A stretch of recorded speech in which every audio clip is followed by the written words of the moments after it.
who is delivering exceptional outcomes in their chosen field of work. And this year's winner is Duncan McKenzie.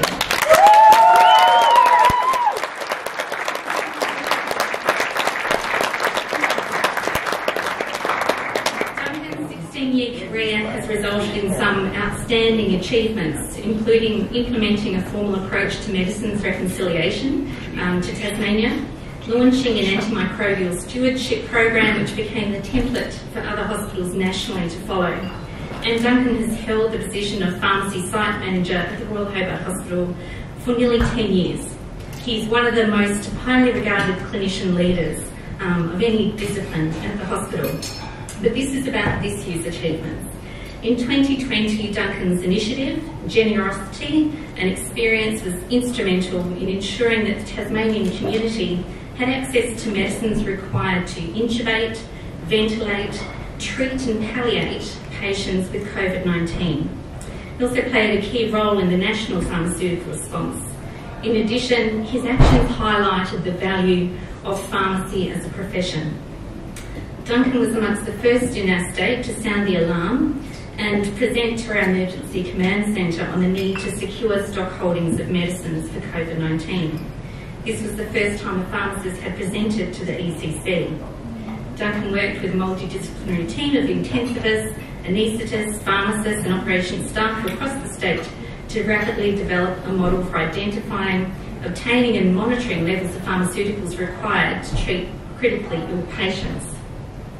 When the Australian Government announced the resumption of elective surgery, Duncan again worked with stakeholders across the state to dynamically assess and manage the situation regarding anaesthetic agents and other medicines required. As a result, no elective surgeries were cancelled due to medicines unavailability. When the RHH was approached by another jurisdiction inquiring about the modelling and dashboards that Duncan had worked to assemble, the other jurisdiction couldn't believe that what had been achieved in such a short time frame, and said it would have cost them hundreds of thousands of dollars to achieve the same. Now in 2021, Duncan has been asked to lead the statewide THS pharmacy approach to the COVID-19 vaccine. The first doses arrive in Tasmania in a few days, and Duncan is putting a huge amount of effort into the logistical and clinical work required to make this work smoothly. So it gives me great pleasure to acknowledge Duncan for his outstanding work with the Tasmanian Pharmacist of the Year Award.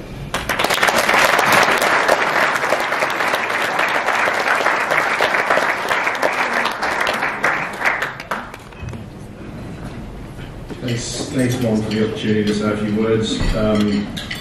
This has been an absolutely enormous week for me, getting ready for the vaccine, and so I haven't really had much of a chance to write a speech. My wife, Amy, who's in the room tonight, suggested that I probably practice some words in the shower tonight before it came, so that's about the extent. I've got a few dot points down on a page, but it's just starting to sink in, and I think there's probably only one thing better as a professional to receive an award that's being judged, nominated and judged by your peers, and that is being in the room with them together in person.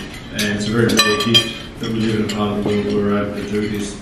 And it's been mentioned already tonight, but that's in no small part thanks to the leadership of Minister Courtney, of our Premier, and our public health officials who have made decisions early, made hard decisions, but most importantly have made decisions that have put the health of Tasmanians before anything else. And I'm sure I speak for all of us in the room when I genuinely say, Mr Courtney, thank you.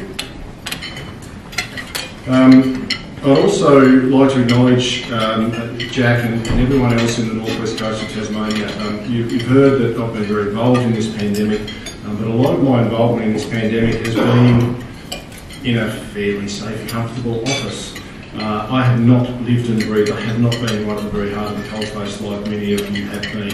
And I think it deserves special acknowledgement to the people on the northwest coast who really were trying to go every day, to Tasmanians who were upset, who were scared. I'm sure you were as well. And I think the thing that impresses me the most is that you do it again.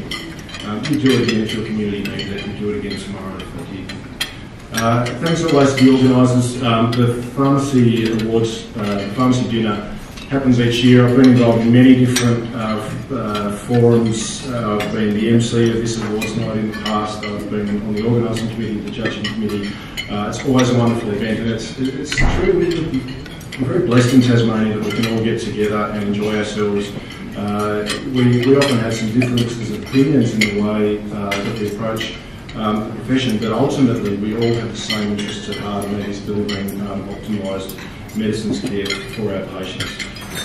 Thank you so much, Michelle and the team of SHPA for the nomination. I've got so much out of my involvement with SHPA over the years. I've certainly got a lot more out of it than I've put into it. I have colleagues locally, nationally, internationally that make my job easier and better on a daily basis because of the SHPA. I'm also very, very proud that we have a federal president, Peter Fowler, who's a Tasmanian from the north. Peter has not only provided the perfect leadership through this pandemic for the SHPA, but he also happens to be one of the most impressive clinical pharmacists in Australia, intensive care unit pharmacist. I've certainly learned a lot from Pete about leadership, but most importantly I've learned a lot from Peter Fowler about pharmacokinetics. So acknowledgements, Pete. Obviously, look, the thank yous will roll on. I was very fortunate enough to be born into a wonderful family. My parents raised me in such a way that instilled kindness and balance, a sense of public service. My parents were both public servants, and I had that sense of public service from early on. But most importantly, they taught me not to take myself too seriously, and I think that's really, really important. Now, I'll let you all on a bit of a secret here this evening, and that is to say that I am not, never will be, the smartest man in the room. I did not get into pharmacy school on the first round offer. I did not get in on a second round offer, nor a third round offer. I did not get in at all. My first university student card said Bachelor of Agricultural Science. I'm a North West Coast boy on a farm from a long lineage of farming families, but I was really disappointed. I really had my heart set on pharmacy. But I acknowledge the fact that I didn't make it, and I had some people who were in my corner who were batting for me, unbeknownst to me. And one of those people, and the most influential, was Judy Liao. Many of you in the room tonight will know Judy. She would have been a colleague, a mentor, an employer, which she was all those things to me. Judy approached the university. She saw something in me. She saw that I had something to offer to the profession. Judy, I'm not quite sure what you did, but I'm forever grateful, and you're part of the reason that I'm here tonight. So I'm sure I speak on behalf of us all to say, Judy, we miss you, and you certainly are a key player in my career. I'd like to acknowledge George Taylor. George Taylor, who's a lecturer at university, I think, inspired a generation of pharmacists to take on hospital pharmacy. He certainly did for me. To my boss, Tom Simpson. Tom, I actually remember the phone conversation we had when we were talking about me taking on this leadership role in the hospital. It wasn't for me. I didn't think it was for me. I was not a big fan of the idea.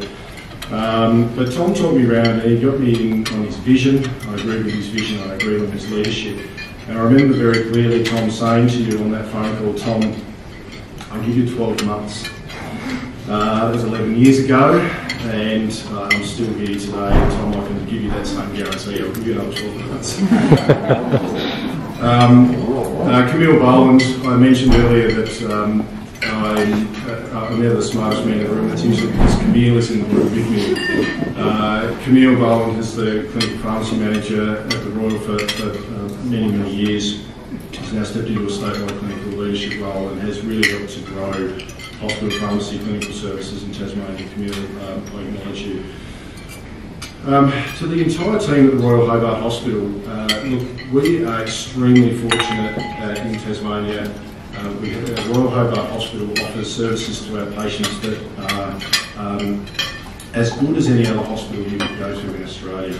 And I think the thing that, I know Tom shares this pride with me, the thing that we're most proud of is that you can achieve, as a young Tasmanian pharmacist, you can achieve everything in hospital pharmacy right here on home soil. You do not need to go to the major metropolitan centres around Australia to achieve the same things and for us to optimise that care for the future of our patients. A shout out to Ed Anderson, Laura Baumeister, Rachel Wilson, Catherine Drake, and all the other people at the hospital. I know that when I step in and do all the things that you've heard mentioned that I've done in the last 12 months, that took me away from my day job. And I know that the department is just as good when I get back, if not better, in my absence. So I'm very, very pleased to be able to do that. Finally, I certainly can't leave without acknowledging my own immediate family, my children, Sebastian and Lily, my wife, Amy, who's in the audience tonight. Amy McKenzie is an amazing pharmacist in her own right. She's a paediatric specialist pharmacist who further specialises in the area of paediatric oncology. Proud husband moment. And Amy also very much keeps me grounded and has been with me on this entire journey. So Amy, I'll share this all with you this evening. A couple of final words. I'm sorry, I've probably gone a bit longer than I expected, but look, never underestimate where your career can take you. Tomorrow, I'm not going to tell you the exact time, but tomorrow there is a package arriving in Tasmania, and I have been charged with my hands being the first pair of hands in Tasmania that's going to receive the COVID-19 vaccine. Possibly one of mankind's greatest achievements to put a 95% effective vaccine in our hands within 12 months of a pandemic arriving. Now, you probably expect that I'm going to have something really profound going through my head as I handle that vaccine, but it's not. I'm just going to be saying, don't drop it, don't drop it, don't drop it, don't drop it. And look, what I will say, and I think it's been mentioned a number of times this evening, is that pharmacy in the hospital, pharmacy in the community, has an enormous part to play in the rollout of this vaccine. If you look to the US and the UK, pharmacy has played an enormous role and been front and centre. Dr. Ted Ross, the Director General of the World Health Organization, said just this week that history will not judge us on our ability to end the pandemic alone.